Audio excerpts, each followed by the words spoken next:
আসসালামু আলাইকুম, সবাই কেমন আছেন? আশা করি অনেক ভালো আছেন। আলহামদুলিল্লাহ, আমি অনেক ভালো আছি। তো আজকে আমরা চলে আসলাম ভুট্টা ক্ষেতের মাঝে পানি দেওয়ার জন্য। দেখতে পাচ্ছেন পানি কিন্তু আসতেছে অলরেডি। তো গতকালকে কিন্তু আমি গাছগুলো পরিষ্কার করেছিলাম ভুট্টা ক্ষেতের। যারা আগে ভিডিও দেখেছেন তারা হয়তো জানেন। আগে এই ভুট্টা ক্ষেতের গাছগুলো পরিষ্কার করেছিলাম, আজকে এখন পানি দেওয়ার ব্যবস্থা করেছি। তো পানি দেওয়ার দরকার ছিল আরো আগেই, কিন্তু পানি দিতে পারি নাই কারণ আমাদের মেশিনটা একটু সমস্যা ছিল। তো এখন আলহামদুলিল্লাহ মেশিনের সব সমস্যার সমাধান, এখন মেশিন পানি দিতেছে প্রচুর। তো ভুট্টা ক্ষেতের মাটিটা কিন্তু একেবারে খটখটে শুকিয়ে গেছে, কোনো ধরনের রস না নেই বললেই চলে।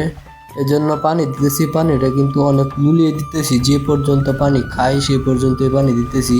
তো এদিকে কিন্তু আমরা বিকাল টাইমে আসলাম পানি দিতে, এবং পানি কিন্তু পুরোটা ক্ষেতের মধ্যে দিতে হবে, এজন্য পানি দিতে কিন্তু আমরা রাত হয়ে গেছিল। তো দেখতেই পাচ্ছেন রাত্রেও কিন্তু পানি দিতেছি শীতের মধ্যে, কারণ পানি দেওয়াটা জরুরি। আর এদিকে দেখতে পাচ্ছেন আমরা কিন্তু আলু ক্ষেত এবং বেগুন ক্ষেত এবং মরিচ ক্ষেত সব ক্ষেতের মধ্যে কিন্তু পানি দিতেছি।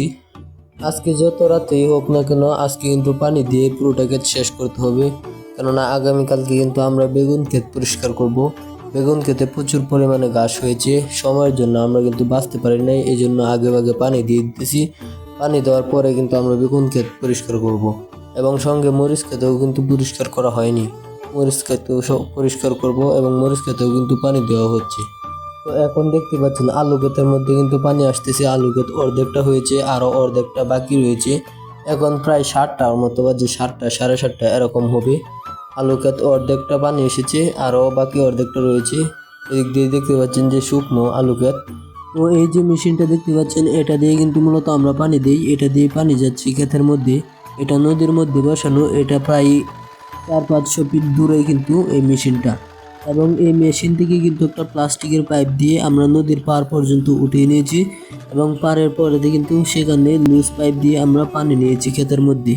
তো আজকের ভিডিও এ পর্যন্তই। সবাই ভালো থাকবেন, সুস্থ থাকবেন, এবং ভিডিওটা দেখে যদি ভালো লাগে অবশ্যই লাইক কমেন্ট শেয়ার করবেন, এবং আমার পেজে যদি নতুন হয়ে থাকেন অবশ্যই পেজটা ফলো করবেন, এবং ইউটিউবে যদি নতুন হয়ে থাকেন অবশ্যই ইউটিউব চ্যানেলটা সাবস্ক্রাইব করবেন। আল্লাহ হাফেজ।